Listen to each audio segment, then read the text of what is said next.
252 million years ago, Earth became a literal hell. Volcanoes the size of Western Europe exploded simultaneously. Lava covered entire continents with layers 1 kilometer thick, and the average annual temperature in some places reached the same levels as Death Valley in its most scorching month. Oxygen plummeted. Ultraviolet radiation increased 5,000%. 83% of all living genera simply disappeared. This was the event known as the Great Dying, the late Permian extinction. The most devastating apocalypse our planet has ever witnessed. But here's the fascinating detail. In the 8 million years before this cataclysm, between 259 and 252 million years ago, during a geological epoch called the Lapingian, the planet was already a walking nightmare. The difference in this specific time window, if you could choose between staying on dry land or diving into the ocean, the obvious answer would be to jump in the water without thinking twice. And this completely breaks a pattern that repeats throughout all of Earth's natural history. The oceans have always harbored the true monsters, but not during the Lapingian. During this brief interval, the rule reversed. Welcome to the only period in history where you begged to be surrounded by water. Scattered across Pangaea, the supercontinent that brought together practically all the planet's landmasses, you would find a surprising variety of plant eaters. Dicynodonts, cynodonts, captohinids, parareptiles. Scutosaurus represents perhaps the most extreme strategy. This armored tank weighed more than 1 ton and 2/10, had the length of giant gorgonopsids, and was covered by enormous bony plates embedded directly in the skin. Its bones were so dense and heavy that they provided extra protection against bites. Of course, with all that weight, Scutosaurus moved slowly like an ancient turtle, but it didn't need to run. It was a walking bunker. At the opposite extreme of survival philosophy, you had the Bahuas. Lystrosaurus, a dicynodont the size of a badger to a pig, was one of the most abundant animals of the Lapingian. Its forelimbs were powerful, and its tusks weren't just for display. Paleontologists believe it used these tools to dig deep burrows, true underground shelters that offered vital protection against predators. Curiously, totally separate groups developed the same strategy independently. The cystocephalids, for example, used their wide skulls as living shovels, displacing massive quantities of earth to create safe refuges. Before we dive into the true terrestrial terrors, let's talk quickly about the only place where you didn't need to worry: the sky. Unlike the later Mesozoic, which would be dominated by gigantic pterosaurs capable of swallowing entire dinosaurs, the Lapingian had surprisingly peaceful skies. There were the Meganeuras and the Polyodictyoptons, large insects that could scare you if they landed on your face, but they were completely harmless to animals our size. The largest flying animals were probably the Weigeltesserids, gliding reptiles that didn't grow beyond the size of a large bat. So yes, looking up was safe, but looking forward to the sides, down, that's where the problems started. The primitive amphibians of the Lapingian were probably the #1 reason for you to avoid freshwater. Many evolved as specialized ambush hunters, waiting patiently on the banks of rivers and lakes, ready to grab anything that came too close. Of the various existing families, the Rhynsuchids were possibly the most lethal for prey our size. Uranosentrodon was the heavyweight champion of this category. 4 meters of pure aquatic muscle, residing in South Africa, along with a frightening assembly of other predators. Meanwhile, in European Russia, the Archagosaurids compensated for the absence of Uranosentrodon. Melosaurus, for example, stretched 3 meters from head to tail tip. Imagine stumbling upon one of these while looking for water to drink. You also had the Chronosuchians, superficially similar to modern crocodiles, but decorated with extensive armor along their backs. Members of this group varied quite a bit in lifestyle, some totally terrestrial, others semi-aquatic. Then there were the Proteroceutids, another superficially crocodilian group, but these were slender and equipped with giant needle-like teeth. They operated as terrestrial or semi-aquatic hunters and had almost global distribution. Megawetzia deserves special mention before we get into the more famous carnivores. This 3-meter Therocephalian was the largest known of its entire lineage. What makes Megawetzia particularly disturbing are the coprolites, fossilized feces, which reveal its diet, large dicynodonts, and the way it possibly killed them. Venom. Studies of its skull suggest that in life it possessed venom glands, and perhaps multiple ducts that would deliver lethal doses while biting. But it wasn't the most successful Therocephalian. That honor goes to Moscahynus, a jaguar-sized predator with a lion's head, armed with numerous, extremely sharp, conical teeth. Its disproportionately large head indicated a powerful bite, and paleontologists believe it hunted by immobilizing prey with its robust forelimbs before causing devastating damage with teeth and jaws. The Therocephalians as a group were incredibly diverse, found throughout Russia, Antarctica, Africa, and China. There was even the possibility that some were venomous. Ichthyobangops and Eushambersia, both dog-sized, may have been the first tetrapods to evolve venom. We have armored and burrowing herbivores, safe skies, killer amphibians in fresh water, crocodile-like reptiles, and diverse and abundant Therocephians. You'd think that would already be enough terror for a single geological period. But we haven't talked about the true kings of the Lapingian yet. We haven't talked about the Gorgonopsids yet. When paleontologists discovered the first fossils of these prehistoric animals, the remains were so horrifying that researchers immediately thought of the Gorgons from Greek mythology. Those monstrous creatures whose gaze turned people to stone seemed the only appropriate reference. And the name stuck, Gorgonopsids, the Gorgon faces. Though diverse, Gorgonopsids shared distinctive characteristics: deeply implanted teeth, parasagittal gait, long narrow skulls, and extremely sharp elongated incisors and canines. They were among the first saber-toothed predators to evolve on the planet. This appearance gave them superficial resemblance to saber-toothed cats like Smilodon. But here's the twist. These killers weren't cats, they weren't felines, they weren't even mammals. They belonged to the Therapsids, a group closer to mammals than to reptiles, but still not mammals properly speaking.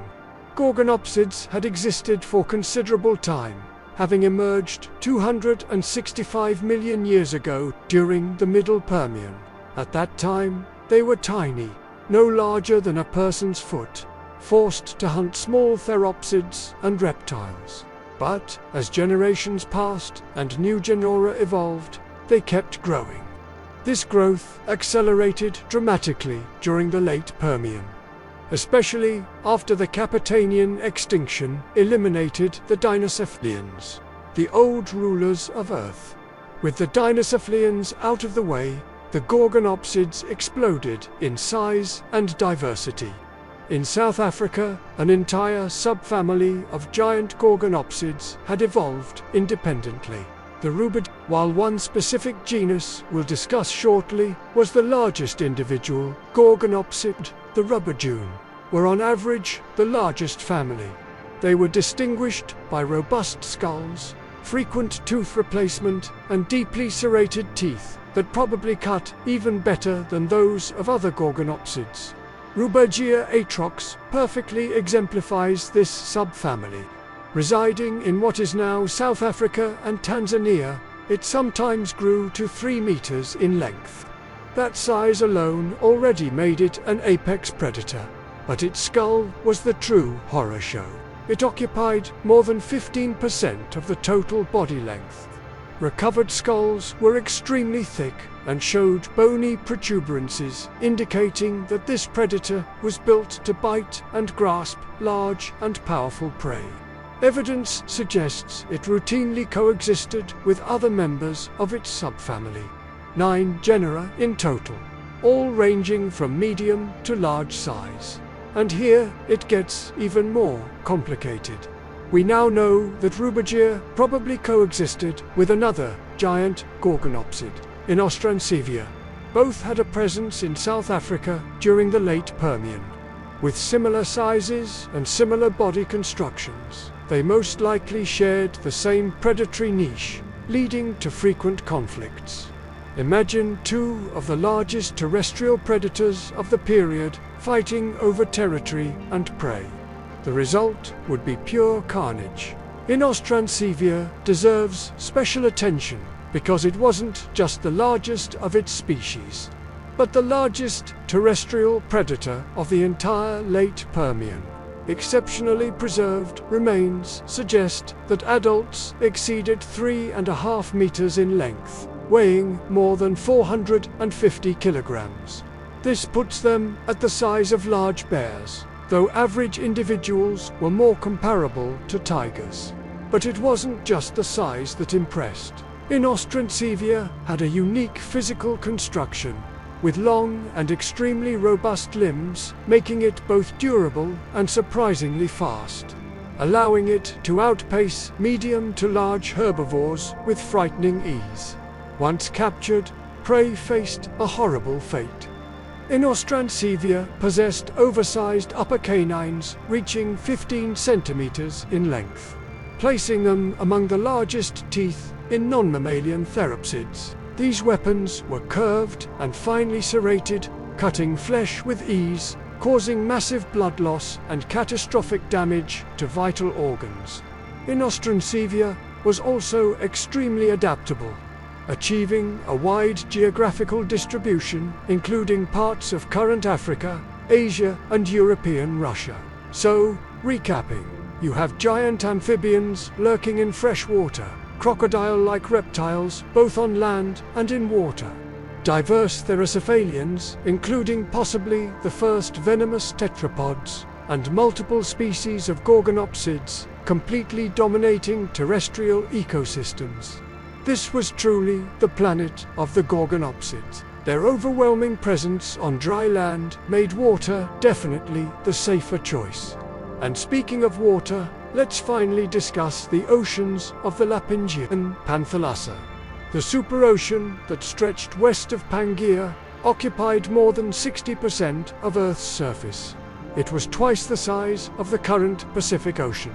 A body of water of that magnitude seems like the perfect setting for unimaginable marine horrors. Right? Wrong. Despite all that intimidating vastness, Panthalassa and the other oceans were surprisingly tame. Sharks existed, of course. But when the Lapingian began, Helicoprion was already extinct. Smaller relatives still swam around. But the largest helicoprionid you'd find measured only 2 meters, the length of a modern leopard shark. It wasn't a real threat, especially considering its teeth were adapted for soft prey like squid. Other sharks, like sphenacanthids and hybodonts, were even smaller and more diverse, rarely exceeding 1 meter. Eurypterids, the sea scorpions, were also present but suffering. During the Devonian, these arthropods were gigantic and dominated ecosystems. But the Devonian mass extinction devastated them, and they never fully recovered.